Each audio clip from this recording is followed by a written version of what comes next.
स्वागत है आप सभी का हमारे इस यूट्यूब चैनल पर। आज हम Q&A सीरीज़ के पार्ट 2 को कवर करेंगे, जिसमें जनवरी से रिलेटेड जितने भी करंट अफेयर्स थे उसे क्वेश्चन आंसर के माध्यम से कवर करने की कोशिश करेंगे। इस पर्टिकुलर वीडियो की जो PDF है वो आप डिस्क्रिप्शन बॉक्स में दिए गए लिंक के थ्रू डाउनलोड कर सकते हैं। So let's move with our first question, that is this question is related to the Indian pangolins. The question is, with reference to the Indian pangolins, species seen in the news, consider the following statements. हाल के दिनों में Indian पैंगोलिन्स चर्चा का विषय बना हुआ था। इससे रिलेटेड 3 स्टेटमेंट्स दिए गए हैं। First, these are mostly distributed in the arid regions of India. These are only found in the India and Bangladesh. These are categorized as critically endangered under the IUCN Red List. आपके पास 4 option है, 5 second से।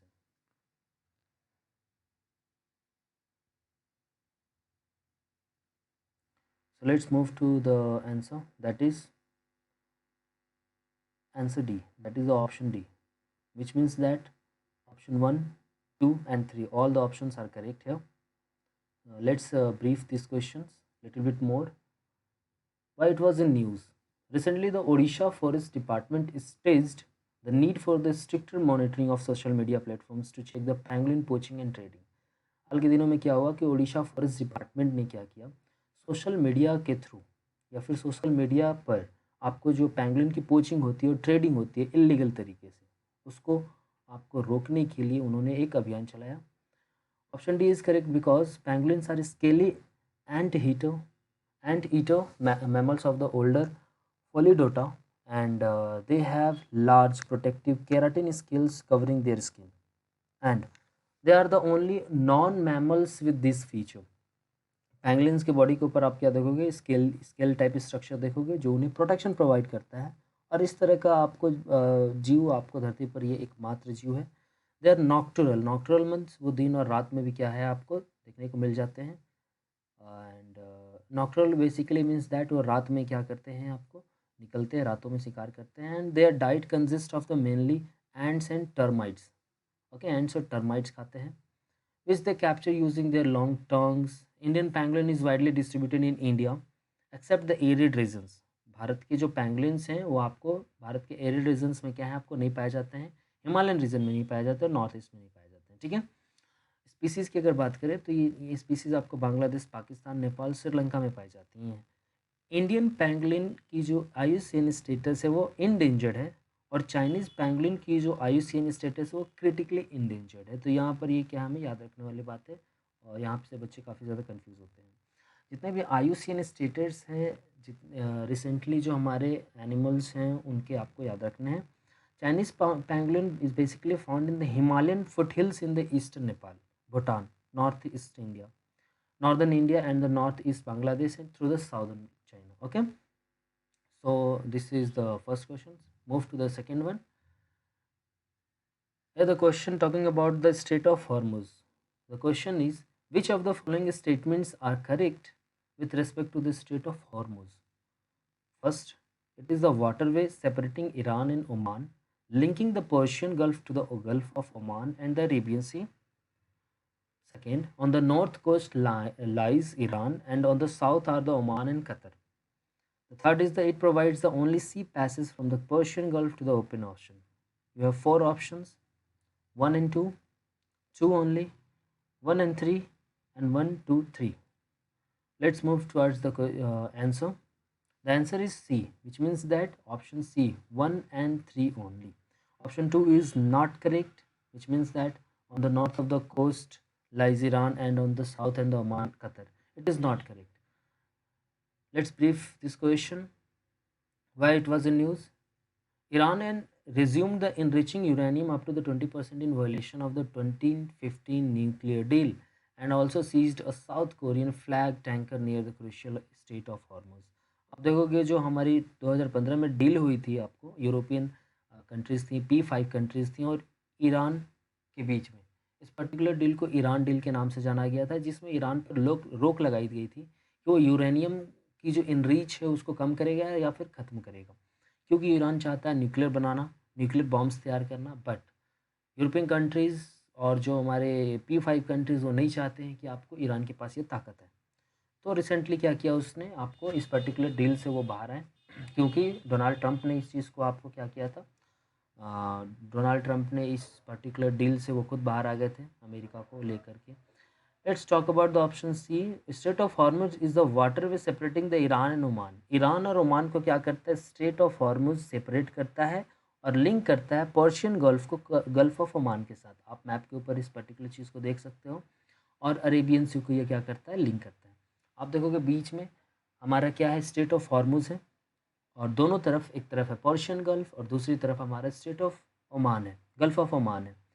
Further gulf of Oman हमारे Arabian सी से क्या है, connected है। North की side में ईरान मिलेगा, साउथ की साइड में यूएई, ठीक है। और आप देखोगे ओमान मिलेगा साउथ की तरफ में। The state is 21 miles wide at its narrowest point, but the shipping lane is just 2 miles wide in the either direction. The Strait of the Hormuz is one of the world's most strategically important choke points. यह world में आप देखोगे straight of Malacca, Swiss canal, straight of Gibraltar, बिल्कुल इस particular state की तरह इसकी भी इम्पोर्टेंस है। ये भी काफ़ी इंपॉर्टेंट चौक पॉइंट है वर्ल्ड ट्रेड के पॉइंट ऑफ व्यू से, और स्पेशली ये इंडिया के लिए काफ़ी ज़्यादा इंपॉर्टेंट हो जाता है, क्योंकि आपको पर्शियन गल्फ रीजन से भारत को काफ़ी ज़्यादा क्या आते हैं, तेल आते हैं, ठीक है, नेचुरल गैसेस आते हैं। तो ये इस पर्टिकुलर जो स्टेट ऑफ ओमान है, इसका ओपन रहना, इसका फ्री रहना काफ़ी ज़्यादा ज़रूरी है भारत के लिए भी।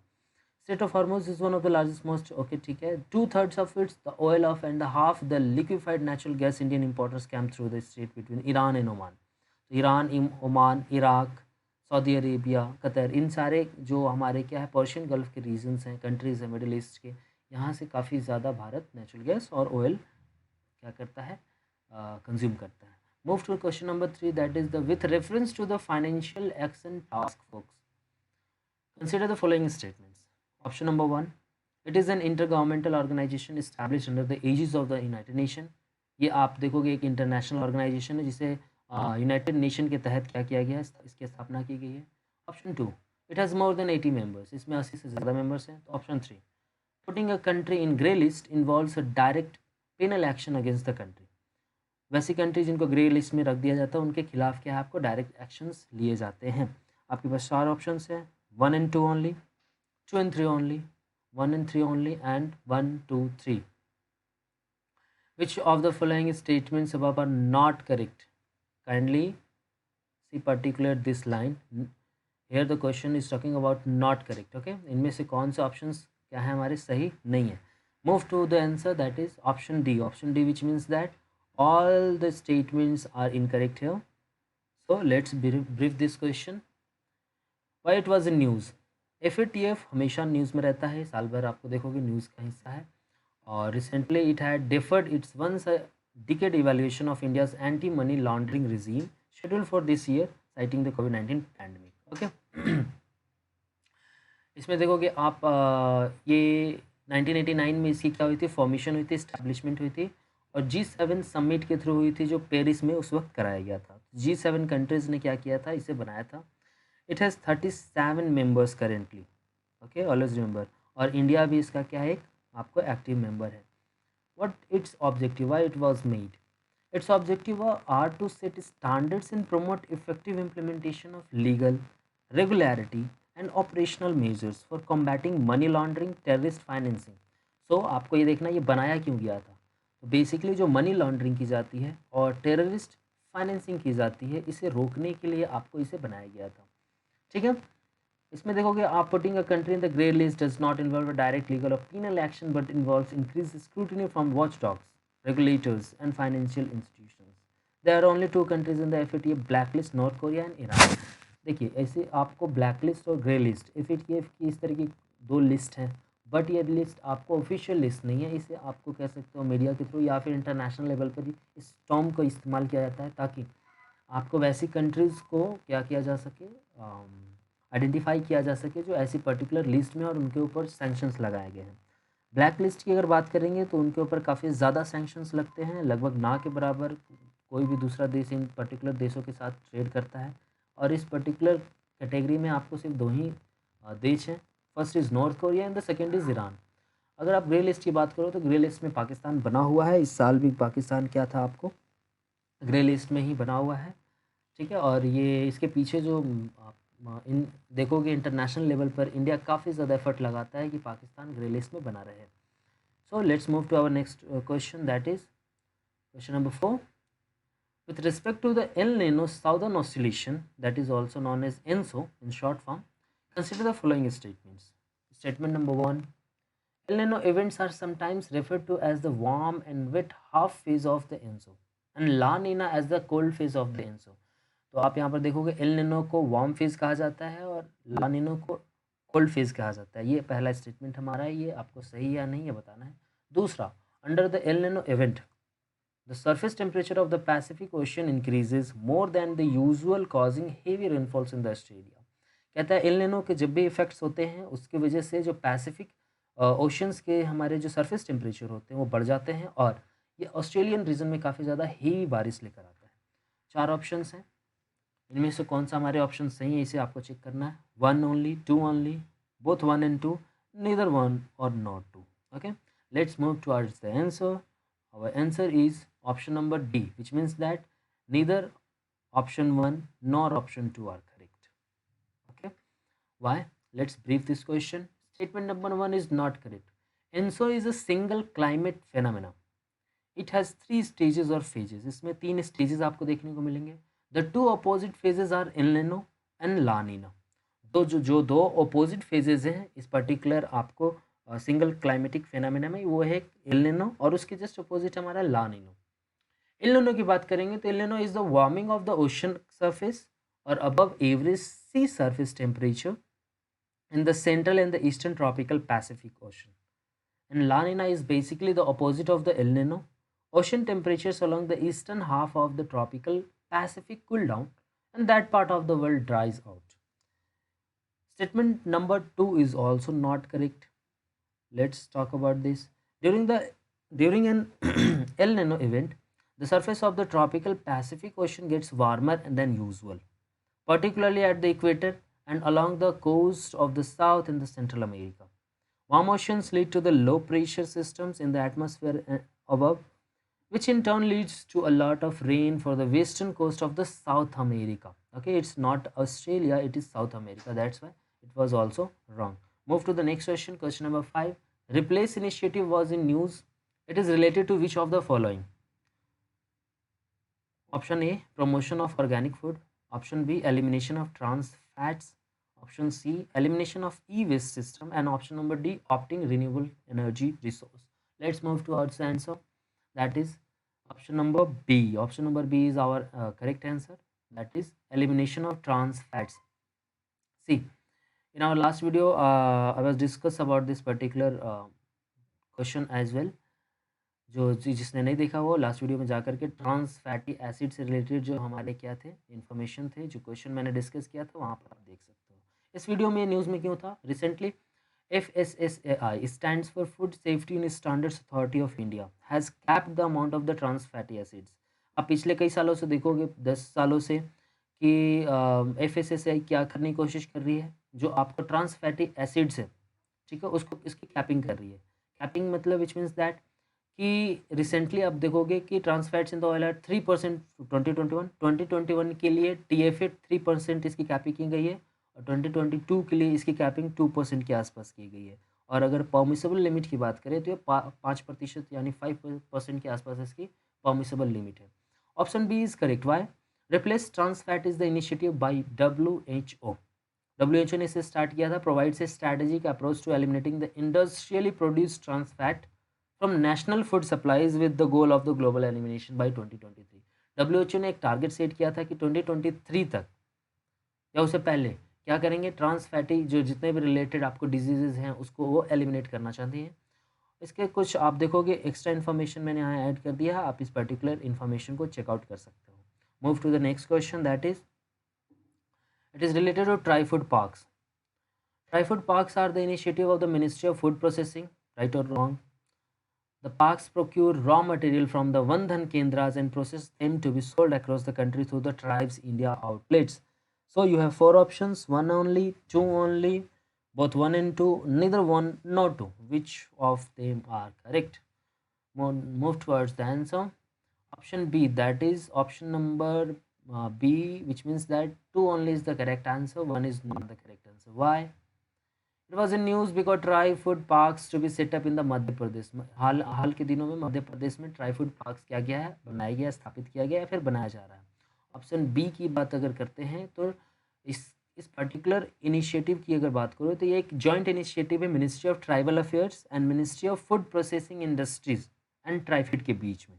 Okay, it was launch under the Vandhan Yojana in August 2020। The TRIFOOD parks are food processing centres. They will aim to promote value addition to the minor food forest produce. वैसे फूड्स जो या फिर वैसे फॉरेस्ट प्रोड्यूस जो आप जंगलों से क्या करते हैं, ट्राइबल्स लेकर आते हैं, उन वैसे पर्टिकुलर फॉरेस्ट प्रोडक्ट्स को क्या किया जाता है, एक पर्टिकुलर जगह पर रखा जाता है, जिसे हम वन धन योजना स्कीम के तहत क्या करते हैं, वन धन केंद्रास में इकट्ठा करते हैं और वन धन केंद्रा से फिर क्या करते हैं, ऐसे ट्राईफूड पार्क्स में उसे भेज देते हैं जहाँ आपको जितना हमारे भारत में जितने भी ट्राइबल इंडियन आउटलेट्स हैं उसके थ्रू क्या किया जाता है, ऐसे प्रोडक्ट्स को बेचा जाता है ऑल ओवर द इंडिया और इंटरनेशनल लेवल पर भी। तो बेसिकली ट्राईफूड पार्क्स या फिर ट्राइफेड आप बात करोगे तो ये जो हमारी स्कीम्स हैं ये ट्राइफेड द्वारा चलाया जाता है। ट्राइफेड क्या है, एक नोडल एजेंसी है जो मिनिस्ट्री ऑफ ट्राइबल अफेयर के अंदर आती है। ओके, और ये स्कीम ट्राइबल्स के इन्हांसमेंट के लिए, ट्राइबल के डेवलपमेंट के लिए, ट्राइबल कम्युनिटी के डेवलपमेंट के लिए चलाया गया है। Let's move to question number 7। Consider the following statements. Maitri was the first permanent settlement of India in Antarctica built in 1983. Whether it is right or not, check it out. Option number 2, India is the signatory of Arctic Treaty. We have 4 options, moves towards the answer, that is option number B, that is 2 only. Okay. Why it was in news? The government of India recently launched the 40th Indian scientific expedition to Antarctica. हाल के दिनों में भारत सरकार ने क्या किया है, Antarctica के लिए अपनी 40वीं जो एक्सपीडिशन, साइंटिफिक एक्सपीडिशन थी उसे लॉन्च किया है, उसे स्टार्ट किया है। ऑप्शन बी सही है क्योंकि रिसेंटली 5 जनवरी 2021 को इसकी शुरुआत हुई थी फ्रॉम मर्मागांव पोर्ट गोवा, ये याद रखना आपको, ठीक है। The chartered ice class vessel MV Vasily Golovnin has been chosen for the prestigious 40th Indian scientific expedition to Antarctica mission journey and will reach Antarctica in 30 days. 30 दिनों में ये क्या होगा, पहुंच जाएगा वहाँ पर। India has 2 stations in the polar continent of Antarctica, मैत्री एंड भारती। अगर आप बात करोगे कि इंडिया के कितने साइंटिफिक जो हमारे रिसर्च स्टेशंस हैं वो अभी आपको अंटार्कटिका रीजन में एक्टिव हैं, तो वो 2 हैं। पहले है मैत्री और दूसरी है भारती। ओके, ठीक है। और ये किसके अंदर इसे ऑपरेट करने वाली कौन सी एजेंसी है, इसे ऑपरेट करती है NCPOR। ये लाई करती है ministry of earth and science, government of India के अंदर। दक्षिण गंगोत्री इन Antarctica was the first permanent settlement in India built in 1983। Always remember, दक्षिण गंगोत्री 1983 में भारत की पहली क्या थी, आपको ऐसी रिसर्च स्टेशन थी जिसे गवर्नमेंट ऑफ इंडिया ने क्या किया था, इस्टेब्लिश किया था। और आज के समय में क्या है, ये आपको एक्टिव नहीं है। Okay, it was excavated in 1989 and is being used as a supply base and transit camp. 1989 में कुछ तूफान की वजह से क्या हुआ था, आपको दक्षिण गंगोत्री तबाह हो गई थी। मैत्री was the second permanent settlement of India in Antarctica. मैत्री दूसरी बनी थी आपको ऐसी रिसर्च स्टेशन अंटार्कटिका में भारत की। The station is located close to the lake Priyadarshini. The Indian Antarctic programme was launch in 1981 after India signed the Antarctic Treaty. The treaty was signed in 1961. Currently, there are 54 signatories to the treaty. देखिए, एक तरह की treaty Antarctic treaty जिसे हम कहते हैं, और इस ट्रीटी के तहत जितने भी सदस्य आपको इस ट्रीटी के सदस्य हैं जिन्होंने इन पर्टिकुलर ट्रीटी को साइन किया है, उनको यह इजाज़त है कि वो आपको अंटार्कटिक रीजन में जाकर क्या क्या कर सकते हैं, एक्सकवेशंस कर सकते हैं, रिसर्च कर सकते हैं वो, और पर्टिकुलर डेवलपमेंट्स को मेज़र कर सकते हैं। और इस पर्टिकुलर ट्रीटी का जो सबसे आप इम्पॉर्टेंट रोल अगर बात करो तो यह है कि वहाँ पर क्या है, हमें अपने क्लाइमेट चेंजेस की स्टडी को क्या करना है, स्टडी करना है, और जो पॉल्यूशंस हैं उसे रिड्यूस करना है। वहाँ पर भी जा कर के ह्यूमन पॉल्यूशन अगर फैलाएगा तो फिर आपको भारत के वर्ल्ड के सारे रीजन्स क्या हो जाएंगे, पॉल्यूटेड हो जाएंगे। Let's move towards the next question, question number 8। यहाँ पर हमारे थिएटर फॉर्म्स दिए गए हैं और स्टेट दिए गए हैं, और आपको मैच करना है कि ये थिएटर फॉर्म हमारे डिफरेंट स्टेट से मैच करते हैं या नहीं। पहला है मुदियत्तू तमिलनाडु, जतरा मध्य प्रदेश, यक्षगाना कर्नाटका। आपके पास कुछ ऑप्शंस हैं, आप देख सकते हो और कमेंट बॉक्स में मेंशन कर सकते हो इससे रिलेटेड अगर एक्स्ट्रा इन्फॉर्मेशन आपके पास है तो। Option number A 1 and 2 only, 2 only, 3 only, and 1 and 3 only. Let's move towards our answer, that is option number C, which is 3 only is the correct answer. And the remaining two, that is 1 and 2, are incorrect options. Okay. Why it was in news? A Yakshagana artist died on the stage recently आप देखोगे एक यक्षगंगा artist की मृत्यु हो गई थी stage पर, that's why it was in news. Yakshagana means the songs of the demigods, यानी Yaksha meaning demigod and gana meaning song. तो यक्ष गाना दो शब्दों से मिलकर बना है। ओके, एक है यक्ष और दूसरा है हमारा क्या, गाना। यक्ष का मतलब होता है हमारा गॉड, ठीक है, डेमी गॉड, और गाना का मतलब होता है song. It traces its origin to the coastal districts of the Karnataka. Yakshagana क्या है, हमारे कर्नाटका रीजन से आपको देखने को मिलता है, कर्नाटका रीजन से ये बिलोंग करता है। ओके, और ओके ठीक है। ओके, जतरा की अगर बात कर ले तो Jatra art form originated in Bengal, ठीक है। जतरा बंगाल रीजन में मनाया जाता है as a result of the Bhakti movement. Bhakti movement के थ्रू जतरा आर्ट की शुरुआत हुई थी। Initially known as the Krishna Jatra due to the Chaitanya's influence. आपको पता होगा वेस्ट बंगाल में चैतन्य काफ़ी ज़्यादा एक्टिव थे, जो भक्ति मूवमेंट के ही क्या थे, आपको एक सेंट थे, और कृष्णा के वो क्या थे, आपको बिलीवर थे, फॉलोवर थे। Okay, so this are some information. Mudiyettu की बात कर लेते हैं। Mudiyettu is the traditional ritual theatre and folk dance from the Kerala. Okay, तो Mudiyettu basically belongs to Kerala. Mudiyettu basically belongs to Kerala. Okay, Jatra belongs to West Bengal and Yakshagana belongs to Karnataka. Okay, तो आप इसको याद कर सकते हो। Let's move toward the next question. Grand Renaissance Dam. Grand Renaissance dam हाल के दिनों में काफ़ी ज़्यादा न्यूज़ में था। ये एक हाइड्रो पावर प्रोजेक्ट है, पर ये किस देश से जुड़ा हुआ है? हमारे पास 4 देशों के नाम है, सूडान, इजिप्ट, इथोपिया और South Sudan. Let's move towards the answer, that is option number C, that is Ethiopia. Ethiopia में ग्रेट रेनिशा डैम बनाया जा रहा है। Why it was the news? Ethiopia, Sudan, Egypt agreed on Sunday to resume negotiations to resolve their decade-long complex dispute over the Grand Renaissance Dam water power projects in the horn of Africa. आप देखोगे horn of Africa कहाँ situated है? Horn of Africa basically situated in the eastern part, middle eastern part of the African continent. और यहाँ पर आपको Somalia मिलेगा, Ethiopia मिलेगा, जिबूती मिलेगा, एरिथ्रिया मिलेगा। इन सारे कंट्रीज मिल करके क्या करते हैं, हॉर्न ऑफ अफ्रीका बनाते हैं। इस रीजन से आप देखोगे एक क्या है, आपको नदी गुजरती है जिसे हम नाइल रिवर कहते हैं, और ये अफ्रीकन कंटिनेंट की सबसे बड़ी नदी नदी है, आपको लंबी नदी है। और इस नदी पर एक डैम बनाया जा रहा है ग्रैंड रेनेसा के नाम से, और ये इथियोपिया बना रहा है। इसमें क्या था कि पानी को लेकर पानी के वाटर के फ्लो को लेकर के काफ़ी ज़्यादा डिस्प्यूट्स थे कुछ कंट्रीज़ के बीच में, लाइक इथियोपिया, सूडान, इजिप्ट, ठीक है। इसे रिसेंटली रिजॉल्व किया गया है। Okay, that's option C is correct. Great the grand Renaissance dam is being constructed by Ethiopia on the river Nile. Given the dam's location on the Blue Nile tributary, it would allow Ethiopia to gain control over the flow of the river's water. Egypt lies downstream and is concerned that Ethiopia's control over the water could result in lower water levels within its own borders. Egypt depends on the Nile for the approximately 97% of its drinking water and irrigation supply. आसान भाषा में अगर बात करो तो Egypt जो lower regions हैं, ठीक है, वो नाइल रिवर पे काफ़ी ज़्यादा क्या करते हैं, डिपेंड करते हैं। और इथियोपिया द्वारा अगर बनाया गया ऐसा डैम, अगर ये डैम बनाया जाता है तो इसके आपको इरिगेशन और ड्रिंकिंग प्रॉब्लम देखने को मिल सकती हैं इजिप्ट रीजन में। दैट्स वाई ये काफ़ी ज़्यादा डिस्प्यूट्स था। तो आपको याद रखना है कि grand Renaissance dam was situated in Ethiopia. Okay, next question is with reference to the earthquake waves consider the following statements. Option 1, Ace waves are like sound waves. They are travel through the solids, liquids, and gases. Second, P waves have peculiar quality of traveling through solids only, and S waves have a larger shadow zone than P waves. You have 4 options: 1 only, 1 and 2 only, 3 only, 1, 2, and 3. Which of them are correct? Let's move towards the answer. Option number C. Option number C, which means that only 3 is the correct answer, other remaining 2 are incorrect. Option C, that is the statement, okay, 1 and statement 2 are not correct. Why? The S waves are not like sound waves. Always remember, the P waves are similar to sound waves. Okay. P waves can travel through the gaseous, liquid and solid materials. Always remember, P waves can travel through this gaseous, liquid and solid material.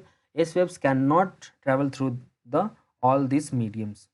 Statement 3 is correct. Why? The shadow zone of the S waves is much larger than of the P waves. The shadow zone of the P waves appears as the band through around the earth between 105 degree and 145 degree away from the epicenter. Shadow zone of S waves is not only larger in extent but it is also a little over 40% of the earth surface. तो आप देखोगे क्या, S waves के जो shadow zone है sir, वो क्या है, आपको धरती के 40% हिस्सों को क्या करते हैं, कवर करते हैं. और पी वेव्स के जो हमारे शैडो जोन है वो आपको 105 डिग्री से 145 डिग्री के बीच में क्या करते हैं, लाई करते हैं. तो ये आपको इन्फॉर्मेशन याद रखनी है. ठीक है, तो यहाँ हमारा क्या होगा, एस वेव्स है पर larger shadow zone than the P waves. Okay, तो ये थे आज के हमारे Q&A सीरीज. आशा करता हूँ ये कॉन्सेप्ट्स आपको समझ में आएंगे, क्वेश्चंस आपको क्लियर होंगे. For downloading the PDF and get all the updates from my Telegram channel, that is Deepnarayan Singh, you can type Deepnarayan Singh from your Telegram channel and be a follower for the regular updates. तब तक के लिए बहुत बहुत धन्यवाद. जय हिंद.